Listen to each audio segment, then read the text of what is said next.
I'm alright, how are you? Is this like overwhelming? A little, yeah. Yeah. So it's been a few weeks now since everything happened. How have you been able to even digest and process what happened to you? I still kinda am. I'm staying low, I'm just, focusing on myself and, doing a lot of reading, I guess. There's not really much for me to do right now, besides I'm just kind of waiting to see what transpires from this, so I'm just trying to stay patient. Talk to us about how you're feeling injury-wise. I'm not feeling so much pain as I am completely numb on my hands are numb. And, I get it's almost like electricity, like coming from my elbows and my shoulders every once in a while. My hands are just completely numb, so that's really frustrating, especially like I was trying to cut my fingernails and it was like really weird sensations. I couldn't even do it myself. And even like one morning I closed my eyes and I put my hands behind my back when I was in the shower and I couldn't feel my fingers. It felt like I was missing my hands. It was a really weird sensation. So I'm just really struggling with that right now, not being able to feel stuff, but so far it's so good. I mean, I'm progressing, But that wasn't an issue before No. the arrest? It was never an issue. Okay. What about, I know you had to go to the hospital, I believe, how many times? Twice. And what did they tell you about any other injuries? I had a concussion and I was getting really bad dizzy spells, so I was like throwing up and just being extremely nauseous. And I had gone back home to stay with my parents, and I ended up having to go to the hospital a second time because it's like my equilibrium was completely off, and it was almost like vertigo. Like I just couldn't even stand up. I was just constantly sick. And it was bed rest for a few days, and it's worn off, as time goes on. But those were like symptoms from the concussion. And I had some, they thought I had a fractured wrist, but the swelling went down. I did another x-ray and that's in good shape now. So that's pretty much what was going on there. Well, it seems like a lot of physical aspects to this, but what about like the mental aspect of processing what's happened?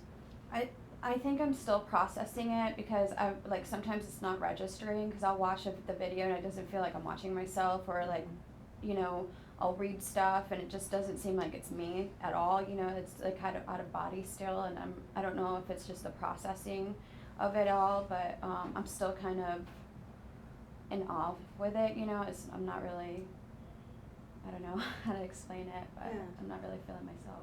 Well, I hate to put you back to that day and those few days, but can you kind of walk us through what you remember? I really don't remember that much. It's kind of like a blur, I got there, I had a drink, and then after that it was kind of like scuffling, and then me questioning why I'm even arrested, like actually the whole time I just didn't understand like what was going on at all anyway. So it's really just a mystery how it even transpired, what happened. And like throughout the whole time that I was there, I wasn't allowed to use a phone. Nobody would tell me what was going on, so I really had no idea why it was there at all. I had a visit, and I knew I had been hit, but I didn't know the extent of me getting hit.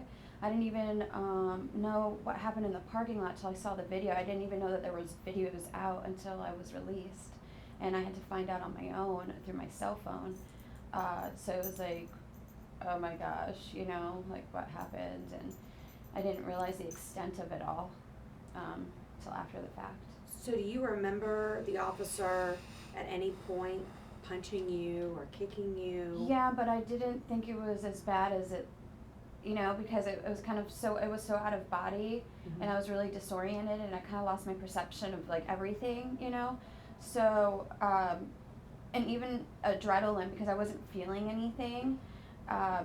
So when I was in there, I didn't, the anxiety and all that stuff, I didn't know the extent of the injuries or the hitting or whatever he did to me until I was watching the videos. And then when I was watching the videos, it was like out of body because I don't feel like I'm even watching myself, so it's just really weird. So how long were you at the detention facility? 2 days. What do you remember of those 2 days? They put me in medical, so I couldn't use the phone. So the whole 2 days I didn't have phone access. And then I had to like go through evaluation, which was supposed to be like 24 to 48 hours, and then we'll decide And then after we do that, it's another 24, 48 hours till we move you somewhere so you can use the phone. So I started doing the math. I'm like, that's 5 days I'm going to be here, and I don't even know why I'm here. You know, I didn't find out till I went to court, and it was, you know, the whole trespassing thing. And I'm like, why am I getting, like, it still doesn't make sense why I would get any of that. And finally, one of the women was nice enough to, like, get me out of that area so I can use the phone a few hours after my court. And by that time, my family had already known what was going on, so it was just a matter of me calling, and about 3 hours later, I was out. So I didn't get out till about 6 or 7 in the afternoon, the second day, and the next morning I went to the hospital. So did anyone from JSO approach you in the 2 days that you were there to ask you about what happened? Yeah, but I didn't even, and it was like in the middle of the night, like, way, like, I don't even know what time it was, but it was like in the middle of the night. 2 officers came and they were asking me like all these questions about the guy that hit me, and I wasn't even focused about that. I was like, I'm still trying to figure out why I'm here. I didn't realize that he had hit me like that. Mm-hmm. And I was like I said, I was really disoriented, and I lost my perception of everything. So I was just really confused. I hardly even remember the interview with these people. I just remember me getting taken out of the cell and being put in this like little glass room when 2 people came in kind of like interrogating me about the situation. So it was just really confusing, you know, that they would like pull me out like that and just ask me questions when I was in that condition, because I don't even remember like half of the questions or anything. Do you know who those people were with? I guess they work within the jail. They call themselves the integrity unit, but there is a name for it. Like, do you remember what it's called? Well, I guess it's their version of internal affairs, Yeah. investigating the officer's conduct. Mm-hmm. So now that you realize that these were actually people there investigating the officer's conduct, does that carry any greater weight with you, that they kind of immediately knew that they needed to get on top of this? I don't know. It's still really confusing to me. Yeah. You know, like even like the whole intention. Like right now, I have really bad trust issues. So even I wasn't even comfortable with, you know, that situation. I still am not. So I'm just letting them handle it for me. So I don't know. So talk to me about that you're facing a serious charge Yeah. of a 3rd-degree felony, and then watching the officer and know that he is charged with a misdemeanor. How does that feel? I don't think it's fair. I don't think it's fair at all. I don't understand why I'm even getting charged with that. You know, you see the video and everything like that. I was actually on the phone with my father when that happened because I didn't know what to do. Supposedly I called him saying, you know, they want me to drive. I can't drive, and they want me to leave, and before I know it, my dad heard me getting getting thrown on the ground, and he could hear me screaming on the phone. Mm-hmm. So, with that being said, how am I resisting with violence when clearly like I'm being manhandled? So I don't think that's fair at all, you know. What would you want to say, if anything, to Mr. Borisov tonight? Good luck. That's all I can say. Mm-hmm. I don't really have anything to say to him. Mm-hmm. That's it. Do you feel like JSO maybe should have had some procedures in place that he should not have had contact with you the second time after what may have happened the first time? Yeah. And even on the second time, like, the officers just standing around, like, watching, like, it's just another TV show. Or it was so, everyone was so cavalier about it afterwards, too. It's like, so it, like, happens all the time. Like, you just fix your uniform and go back to reading your paper. Like, that's really inhumane, in my opinion. So, just because the situation is whether or not I'm in handcuffs, so it's inhumane. You don't treat other people that way, especially if you don't know them. Even if you do know them, it doesn't matter. You just don't treat people that way, period. Well, and do you expect more of your law enforcement officers? Yeah, you know, like, you know, I was watching the interview, I guess he was the sheriff, or, you know, he said there's different ways of doing things, and there are, you know, regardless of if I'm right or wrong, what happened. So they just messed up, I guess. What are your thoughts What are your perceptions of JSO after this has happened? I don't really think highly of them, obviously.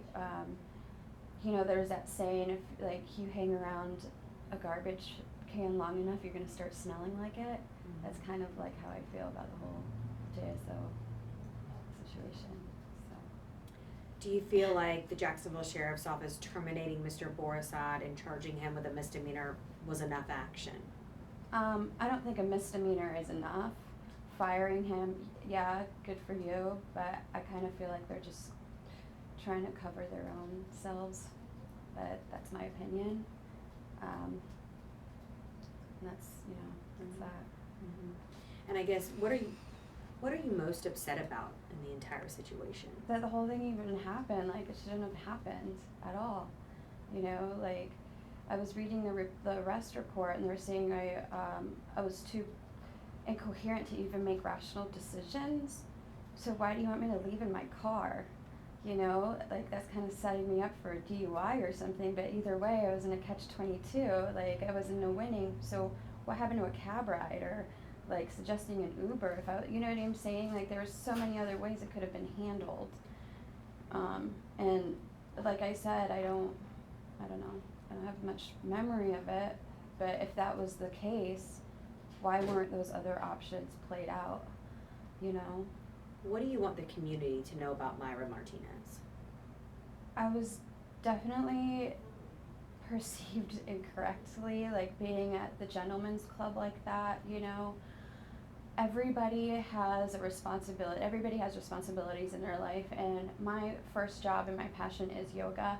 It really gives me purpose and everything, and I feel really bad because it's even embarrassing to the yoga community, you know, because it's contradicting lifestyles. You know, I have one foot here, you know, supporting the dream, and then I have the other foot here when I'm trying to, like, do my best. So, like, being caught in the middle of two worlds where one is built on ego and the other one's tearing it down, excuse me, like, it's, you know, I'm caught in between two worlds, and it's, like, I'm just trying to do the right thing, and it happens, you know, everybody has a bad day, I guess, you know, and I just don't want to be judged that way or being looked at just in that manner because of where it happened and everything like that. You know, there's a lot of successful women that had to do what they had to do to get to where they had to do, get to where they want to get, and that's just, you know, what I have to do, what I had to do at that time. So, you know, the whole perception, the way that I was portrayed just really sucks. So, set the record straight for me. Who is Mayra Martinez? I'm a yoga teacher, and I'm hopefully, as I'm learning, other people will learn, and that's pretty much it. Do you remember? They're claiming you took 4 drinks. Do you remember that at all? Or? No, I don't. I remember taking one very large drink, and that was it. But I don't remember taking 4, and I remember taking the one large drink, which is, you know, the scale on that drink was 4 ounces. So if they want to break it down like that, they can, but it was one large drink. Do you feel like they had a responsibility, though, in serving you alcohol and also making sure that you were okay? I think everybody has to maintain their own responsibility as far as alcohol and decision making and everything like that. But everybody had a role in the situation, whether it's right or wrong, and I just, you know, I'm not in that position to even say, but like I said, everybody has their own personal responsibility in every role, so. I'm going to pull Reed in for a minute and ask him a little bit about the case, if that's okay with you. Okay. And if you want to chime in at any point, feel free, or we'll come back to you as well. Okay. Okay. So Reed, in working this case so far, I know it's just been a recent case for the firm, but what stands out to you as what is this case? What is it a case of? Well, right now I think it's, you know, we're trying to investigate, trying to find out and understand exactly what happened. You know, obviously we have, fortunately have the benefit of the video from the Scores parking lot that was captured by what we call a Good Samaritan. who was fortunately there to see it, because what you see on the video stands in stark contrast to the way the arrest and booking report is written out. I guess under the law, aren't they supposed to be rendering aid if someone is hurt, or is that even a part of the law? You would certainly hope that a Jacksonville Sheriff's Office, who is charged with serving the community and protecting citizens of the community, whether somebody is in handcuffs or not, and regardless of what may or may not have happened, which brought her to the jail, at the end of the day, they're human beings. And so you would expect them to come to somebody's aid when they see them on the ground, potentially unconscious, after being beaten by a full-grown man. Are you in support, Mayra, of officers wearing body cameras? Yeah, absolutely. Do you feel like that might have provided some answers in this case? Yes. How was it for you to see the sheriff addressing the media about what happened to you? Like, obviously you're not just an inmate, Yeah. you're a person and a daughter Yeah. and a friend.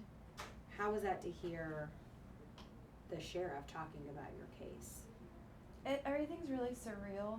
You know, I'm still soaking it in as it comes, and, you know, little bits and pieces. Sometimes, you know, honestly, I haven't watched through his whole video. I kind of just stop at a certain point because I just get like overwhelmed with it, and then I haven't completely watched the whole thing.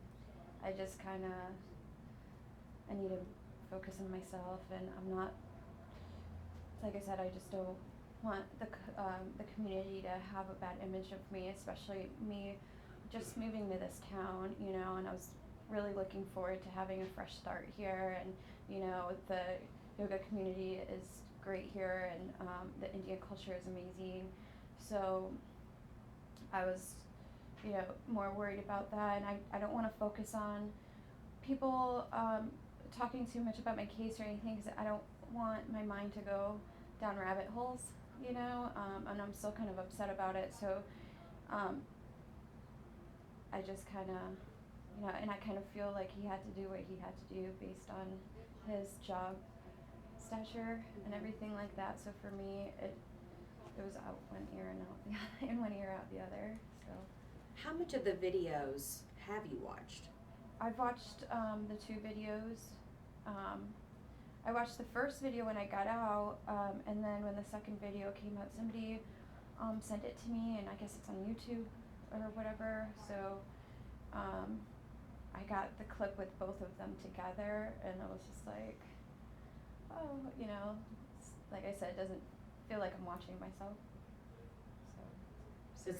Does it make you emotional when you watch them, or do you? I'm just numb. I'm kind of numb right now. So I'm still soaking things in, kind of registering it all. Mm-hmm. Are you frightened at all by the criminal aspect of your case? Yeah, I am. Absolutely. Well, talk to us about how you're putting this behind you and moving forward. Right now, I'm taking one day at a time, and I'm just focusing on keeping myself busy in the meantime, and just, that's it, just bettering the situation and myself as it comes, and just dealing with one thing at a time so I don't get overwhelmed, and just, you know, keeping calm and just dealing with what is in front of me.